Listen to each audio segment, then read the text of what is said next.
Hello friends, welcome back to my channel. இன்னைக்கு நம்ம வடகறி எப்படி செய்யறதுன்னு பார்க்கலாம். அதுக்கு தேவையான பொருட்கள் பார்த்துடலாம். 2 வெங்காயம் கட் பண்ணி வச்சுருக்கேன், கொஞ்சம் கருவேப்பிலை, 10 பல்லு பூண்டு இடித்து வச்சுருக்கேன், ஒரு பச்சை மிளகாய் கட் பண்ணி வச்சுருக்கேன், இஞ்சி பூண்டு விழுது 1 டேபிள் ஸ்பூன், 2 தக்காளி கட் பண்ணி வச்சுருக்கேன், பெருங்காயத்தூள், கொஞ்சம் கொத்தமல்லி தழை, பட்டை, கிராம்பு, ஏலக்காய், பிரியாணி இலை, 1 டேபிள் ஸ்பூன் சோம்பு, கல்லுப்பு தேவையான அளவு, எண்ணெய் 3 டேபிள் ஸ்பூன், மஞ்சள் தூள் 1/4 டேபிள் ஸ்பூன், மிளகாய்த்தூள் 2 டேபிள் ஸ்பூன், 2 மணி நேரம் ஊற வச்ச கடலைப்பருப்பு. இதை மிக்ஸி ஜாரில் ட்ரான்ஸ்ஃபர் பண்ணிக்கோங்க. இப்போ அதுக்கு தேவையான உப்பு சேர்த்துக்கலாம், கொஞ்சம் சோம்பு போட்டுக்கலாம்,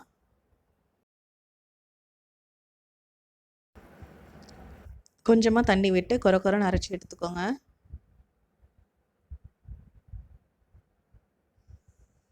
வடக்கறி எப்படி செய்கிறதுன்னு பார்க்கலாம். ஒரு கடாயில் 2 டேபிள் ஸ்பூன் அளவுக்கு எண்ணெய் ஹீட் பண்ணிக்கலாம்.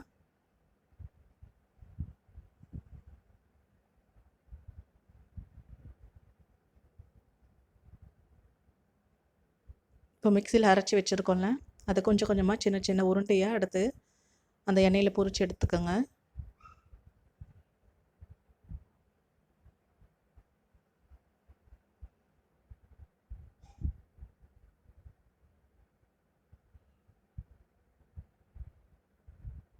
ரொம்ப ப்ரௌன் ஆகணும் அப்படின்ற அவசியம்லாம் இல்லை, லைட்டாக ஷாலோ ஃப்ரை பண்ணால் போதும்.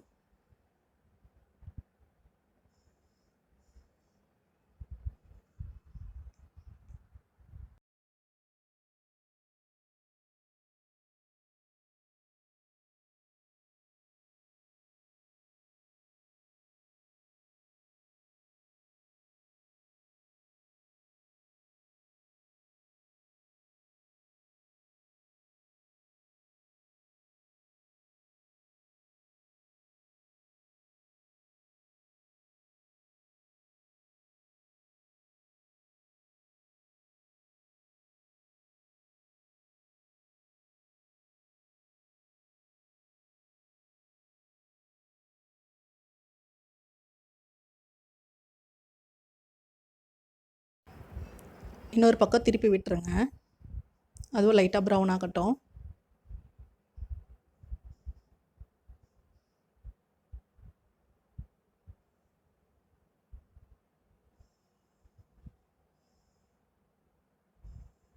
இப்படி பண்ணுறதுனால வடக்கறி ரொம்ப டேஸ்ட்டாக இருக்கும், ஹோட்டலில் சாப்பிட்ற மாதிரியே இருக்கும்.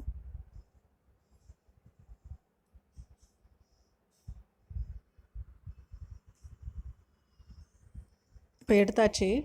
இப்போ ஒரு பிளேட்டில் வச்சுக்கிட்டு நல்லா ஆறதுக்கப்புறம் உதுத்து விட்டுருங்க, அதை அப்படியே எடுத்து வச்சுக்கலாம். இப்போ எப்படி செய்கிறதுன்னு பார்க்கலாம். ஒரு கடாய் ஹீட் பண்ணிக்கோங்க, ஒரு 2 டேபிள் ஸ்பூன் அளவுக்கு எண்ணெய் விட்டுக்கலாம்.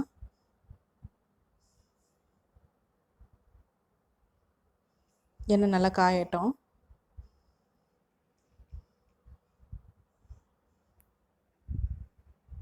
எண்ணெய் நல்லா காஞ்சிருச்சு. இப்போ பட்டை, கிராம்பு, ஏலக்காய், பிரியாணி இலை, 1 டேபிள் ஸ்பூன் சோம்பு எல்லாம் சேர்த்துக்கலாம். அது நல்லா வெடிக்கட்டும்.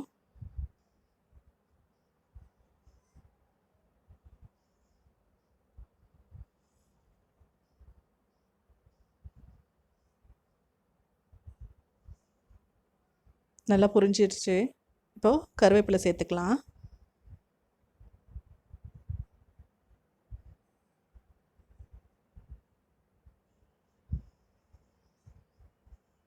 இப்போ நறுக்கி வச்சு பச்சை மிளகாய் சேர்த்துக்கலாம்.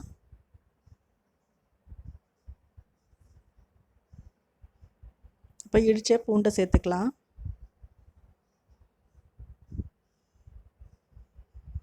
இதை லைட்டாக வதக்கிக்கலாம்.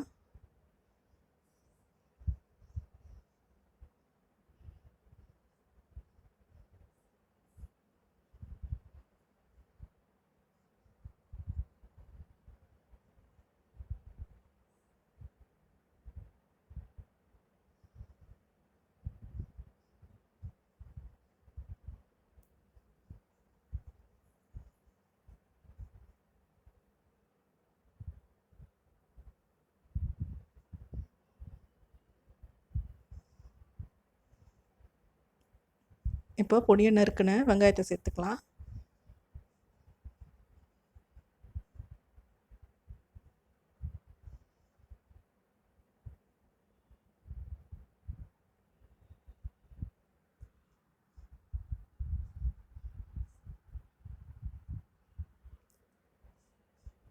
வெங்காயம் நல்லா வதங்கி வரட்டும்.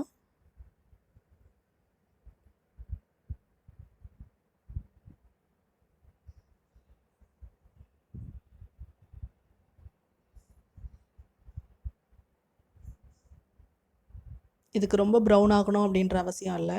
கொஞ்சம் டிரான்ஸ்பரண்ட்டாக வந்தாவே போதும். 3/4 பாகம் அந்த வெங்காயம் வதங்கினா போதும். அப்போ தான் குழம்புக்கு ரொம்ப டேஸ்ட்டாக இருக்கும்.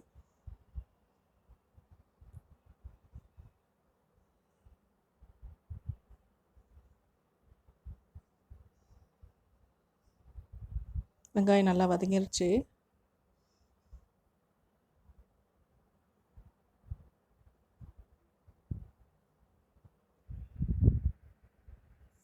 இப்போ தக்காளி சேர்த்துக்கலாம்.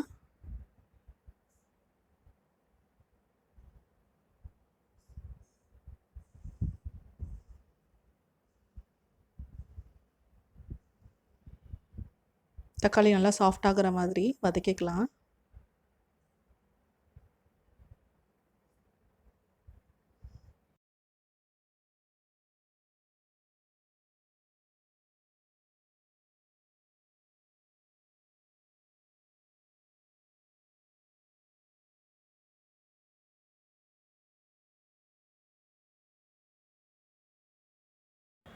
தக்காளி நல்லா வதங்கிடுச்சு. இப்போ 1 டேபிள் ஸ்பூன் இஞ்சி பூண்டு விழுது போடலாம். அதோட பச்சை வாடெல்லாம் போகட்டும். நல்லா வதக்கிக்கலாம்.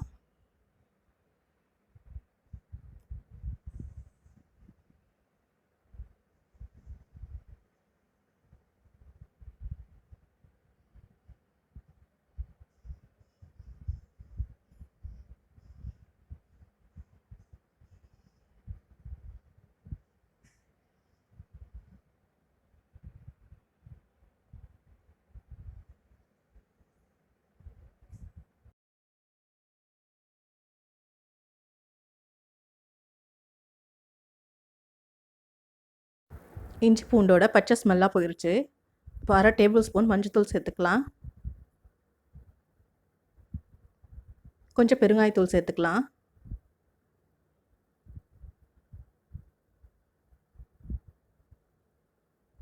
ரெண்டு டேபிள் ஸ்பூன் மிளகாய்த்தூள் சேர்த்துக்கலாம்.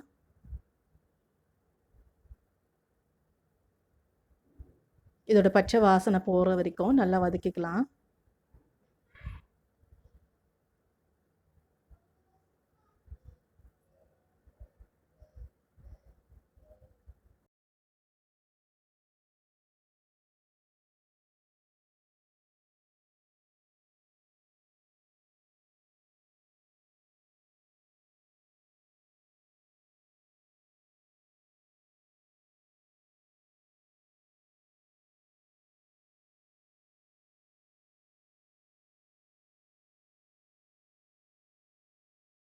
மசாலா ஸ்மெல்லாம் போயிடுச்சு.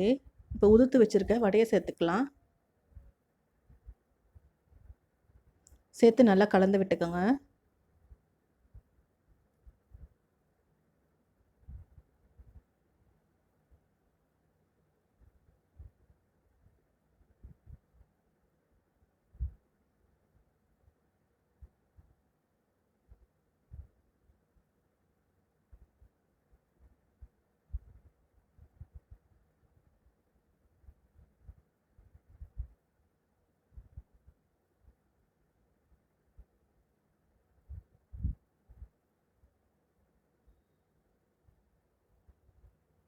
இப்போ கடலைப்பருப்பு ஊற வச்ச தண்ணி சேர்த்துக்கலாம்.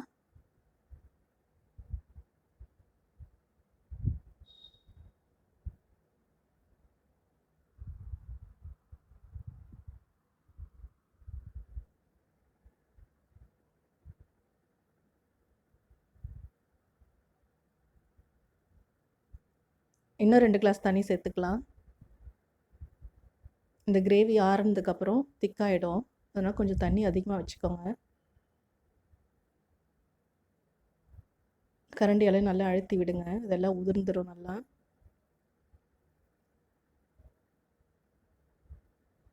இப்போ தேவையான அளவு உப்பு சேர்த்துக்கலாம். நம்ம ஏற்கனவே வடையில் உப்பு போட்டிருக்கோம், அதனால் பார்த்து போட்டுக்கோங்க. இது நல்லா கொதி வரட்டும்.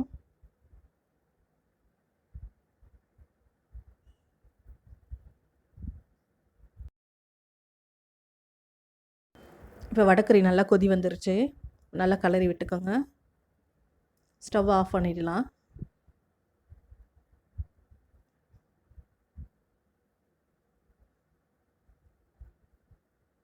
இப்போ கொஞ்சம் கொத்தமல்லி தழை தூவிடுங்க.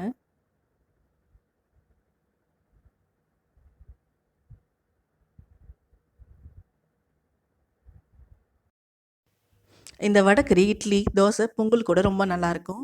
இந்த ரெசிபியை ட்ரை பண்ணி பார்த்துட்டு எப்படி இருந்துச்சுன்னு கமெண்ட் பண்ணுங்கள். இந்த வீடியோ உங்களுக்கு பிடிச்சிருந்தா லைக் பண்ணுங்கள், ஷேர் பண்ணுங்கள்.